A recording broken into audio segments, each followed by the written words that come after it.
প্রিয় ছাত্রছাত্রীরা, আজকে আমি তোমাদেরকে এই ভিডিওর মাধ্যমে মাধ্যমিক 2026 সালের পরীক্ষার জন্য যে প্রশ্নচিত্র দেওয়া হয়েছে 2026 সালের, সেখানে ভলিউম 1-এর যে প্রশ্নগুলো আছে ফার্স্ট সামেটিভের জন্য ভৌতবিজ্ঞানের স্কুল নম্বর 1-এ পেজ নম্বর 162-তে, সেখানে গ্রুপ এ, বি এবং সি যে সমস্ত প্রশ্নগুলো আছে 3টে বিভাগের এমসিকিউ, এসএর প্রশ্ন, সেগুলো আমরা আলোচনা করবো আজকে এই ভিডিওর মাধ্যমে। তোমরা শুরু থেকে শেষ অবধি অবশ্যই দেখবে ভিডিওটা, এবং চ্যানেলে যদি নতুন থাকে অবশ্যই তোমরা চ্যানেলটাকে সাবস্ক্রাইব করে রাখবে পরবর্তী যে পেজগুলো আছে সেগুলোর প্রশ্ন উত্তর পাওয়ার জন্য। তো আজকে দেখো, এটা আমরা আলোচনা করবো 1 নম্বর স্কুল, এবং এরই যে প্রশ্ন উত্তরের পিডিএফ তোমরা পরবর্তীতে আমাদের টেলিগ্রাম চ্যানেল থেকে পেয়ে যাবে। ডেসক্রিপশনে লিঙ্ক দেওয়া আছে, সেখান থেকে তোমরা টেলিগ্রাম চ্যানেলে যুক্ত হয়ে যেতে পারবে। তো এখানে দেখো, গ্রুপ এ এর মধ্যে যে প্রশ্নগুলো দেওয়া হয়েছে এমসিকিউ টাইপ প্রশ্ন দেওয়া হয়েছে 7টা। তো একের দাগে বলা হচ্ছে সঠিক উত্তরটি নির্বাচন করে লেখো।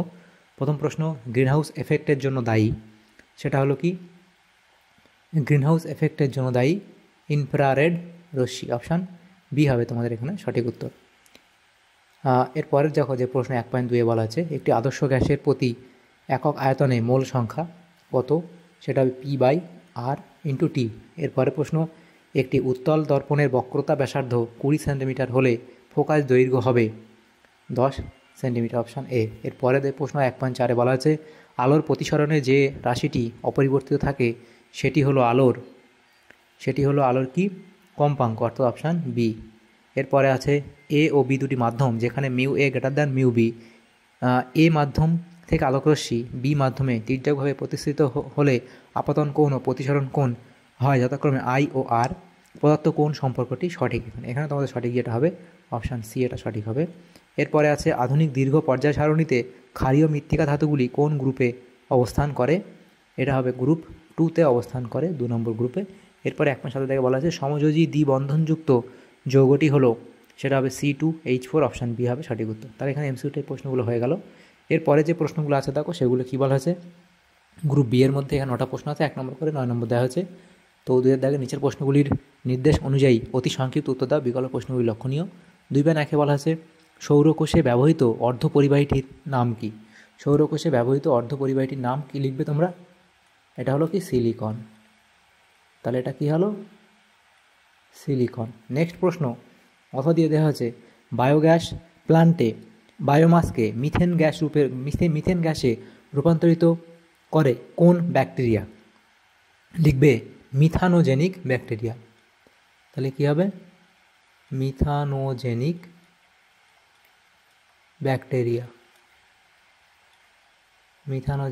ব্যাকটেরিয়া। এরপরের যে প্রশ্ন আছে দেখো, বলা হয়েছে বিদ্যুৎ ক্ষরণের সময় কোন গ্যাস ওজোন স্তরকে ভাঙে? তাহলে লিখবে নাইট্রিক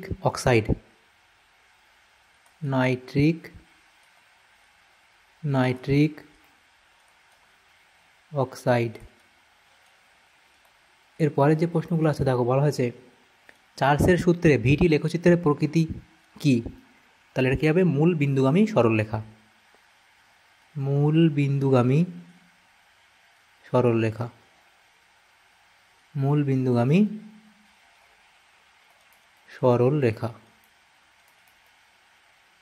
এরপরে প্রশ্ন, পরম শূন্য উষ্ণতায় কোনো আদর্শ গ্যাসের চাপ কত হবে?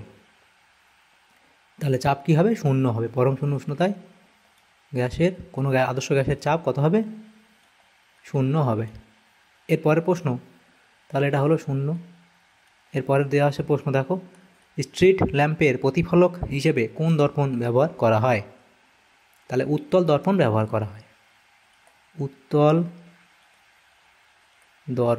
করা হয়। নেক্সট প্রশ্ন, দৃশ্যমান আলোর মধ্যে কোন আলোর বিক্ষেপণ সবচেয়ে কম? এখানে তোমাদের লিখবে লাল আলোর বিক্ষেপণ সবচেয়ে কম। তাহলে কি লিখবে লাল আলোর বিক্ষেপণ সবচেয়ে কম।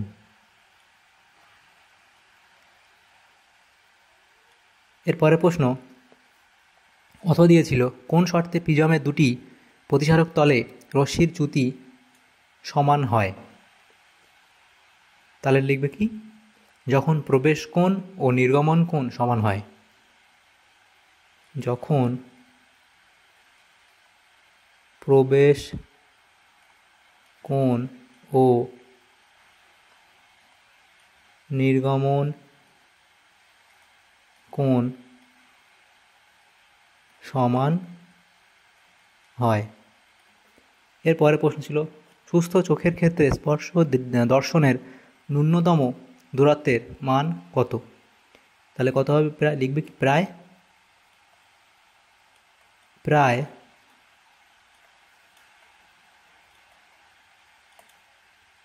25 সেন্টিমিটার। নেক্সট প্রশ্ন, মৌলের একটি ধর্মের নাম লেখো যা পর্যাবৃত্ত নয়। এখানে লিখে দিই, লিখবে ইলেকট্রন বিন্যাস। ইলেকট্রন বিন্যাস। এরপরে ছিল অথবা প্রশ্ন, একটি তেজস্ক্রিয় হ্যালোজেন মৌলের চিহ্ন লেখো। একটি তেজস্ক্রিয় হ্যালোজেন মৌলের চিহ্ন লিখবে অ্যাস্টাটাইন, এটি অ্যাস্টাটাইন। এর পরের প্রশ্ন ছিল এমজি ও যৌগ গঠনের সময় এমজি পরমাণু কতগুলি ইলেকট্রন বর্জন করে? লিখবে কি 2টি ইলেকট্রন বর্জন করে। 2টি ইলেকট্রন বর্জন করে। তাহলে এটা হলো। এরপরের যে প্রশ্নগুলো দেখো গ্রুপ সি, সেখানে বলা হয়েছে 2 নম্বর প্রশ্ন, 6টা প্রশ্ন, 2 নম্বর করে 12 নম্বর দেওয়া আছে। এই প্রশ্নগুলো আলোচনা করবো এগুলো। তো এই পিডিএফ তোমরা পরবর্তীতে আমাদের টেলিগ্রাম চ্যানেল থেকে পেয়ে যাবে, ডেসক্রিপশানে টেলিগ্রাম লিঙ্ক দেওয়া হচ্ছে, সেখান থেকে যুক্ত হয়ে যাবে। প্রথম যে প্রশ্ন আছে দেখো, কোলবেট মিথেন কি? তোমরা লিখবে অবধি কোলবেট মিথেন সম্পর্কে দেওয়া আছে, লিখে নেবে। 3.2 বলা আছে একটি গ্যাসের মোলার ভর 40 গ্রাম মোল।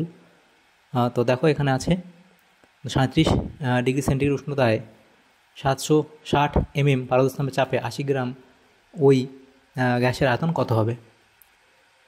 তাহলে দেখো এখানে যেটা আছে এটার এই সমস্যাটি কীভাবে আমরা করব, পিভি ইকুয়ালস টু এনআরটি সমীকরণে বসাবো। তো এখানে এই ভ্যালু এগুলো হচ্ছে কোনটা কি, পি চাপ, ভি হচ্ছে আয়তন, এন হচ্ছে মোল সংখ্যা, গ্যাস দ্রব্যক, টি হচ্ছে তাপমাত্রা। এবং দেখো এখানে যে মানগুলো দেওয়া আছে, মোলার ভর দেওয়া ছিল 40 গ্রাম পার মোল, এরাও লিখতে পারো, বা 40 গ্রাম ইন্টু মোল ইনভার্স লিখতে পারো। এবং ভরের পরিমাণ সেটা লিখবে কত, তাপমাত্রা আমাদের কত আছে 27 ডিগ্রি সেন্টিগ্রেড, সেটা আমাকে 173 যোগ করে কেলভিনে নিয়ে যাবো 300 কে। চাপ দেওয়া আছে 760 mmHg মানে 1 atm। তারপরে এরপরে আমরা কি করব, যে মোল সংখ্যা নির্ণয় করব, সেটা আমরা বসাবো যে কত ভরের পরিমাণ কত এবং মোলার ভর দিয়ে ভাগ করলে আমাদের মোল সংখ্যা বেরোবে 2 মোল। আদর্শ গ্যাসের সমীকরণে ভি নির্ণয় করব, ভি ইকুয়ালস টু দেখো এখানে কী আসবে, ভি ইকুয়ালস টু nRT/p হবে, সেটা আসলো। এই ভ্যালুগুলো বসালে ক্যালকুলেশন করলে আমাদের উত্তর আসবে এত। এরপরের যে প্রশ্ন আছে দেখো, সেটা বলা আছে 27 ডিগ্রি সেন্টিগ্রেড তাপমাত্রায় ও 3 atm চাপে কিছু পরিমাণ গ্যাসের আয়তন 5 লিটার, 20 ডিগ্রি সি উষ্ণতায় চাপ কত হলে আয়তন দ্বিগুণ হবে। তো এখানে দেখো পুরো অঙ্কটা করে দেওয়া আছে, প্রত্যেকটা ভ্যালু বসানো দেওয়া হয়েছে এখানে। এবং তারপর এই যে ইকুয়েশন P1 V1 সমান P2 P2, P1 V1 by T1 সমান P2 P2 বাই T2, সেই সমীকরণে বসাবো, সেখান থেকে আমার P2 এর ভ্যালু পেয়ে যাবো, অঙ্কটা করে নেবে। এরপরে প্রশ্ন দেওয়া হচ্ছে দেখো 3.3, আলোকরশ্মি এক মাধ্যম থেকে অপর এক মাধ্যমে প্রতিসরণের ক্ষেত্রে আপাতন কোণ ও প্রতিসরণ কোণ যথাক্রমে 45 ডিগ্রি ও 30 ডিগ্রি হলে প্রথম মাধ্যম সাপেক্ষে দ্বিতীয় মাধ্যমের প্রতিসরাঙ্ক কত হবে? তো আমরা এখানে স্নেলের সূত্র ব্যবহার করবো, n1 sin i into n2 equals to n2 sin r। তো এটা এই যে সূত্র আমরা ব্যবহার করবো, এখানে n1 হচ্ছে প্রথম মাধ্যমের প্রতিসরাঙ্ক, n2 দ্বিতীয় মাধ্যমের আপাতন কোণ হচ্ছে i, প্রতিসরণ কোণ আর। ভ্যালুগুলো যেগুলো দেওয়া আছে সেগুলো লিখলাম, এবং প্রতিসঙ্গে n2 এর জন্য কী হবে, এই সূত্রে n2 সমান কত হবে, n1 sin i by sin r হবে। সেখানে আমরা মানগুলো পরে বসাবো। দেখো এটা আমি তোমাদের একটু এখানে করে দিই, এরা যেভাবে করা ঠিক আছে, কিন্তু আমি তোমাদের এটা করে দিই যে n2 সমান 1 ইন্টু এই sin 45 কী হয় 1/√2 হয়, নিচে কত আর থাকে sin 30 অর্থাৎ হাফ। তাহলে তার পরের লাইন কী লিখবো, 1 ইন্টু 1/√2 ইন্টু কী হবে, ওপরে 2 চলে যাবে, নিচে কত আসবে 1। এবার এটা কাটাকুটি করলে পরের লাইন কী আসবে, 2/√2।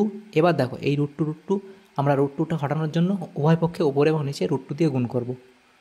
তাহলে 2 ইন্টু √2, নিচে √2 ইন্টু √2, তাহলে ওপরে কত থাকবে 2√2 থাকবে, নিচে কত হবে √2 গুণ করলে 2 হবে, এই 2 কেটে গেলে কত উত্তর হবে √2, সেটাই করা হয়েছে।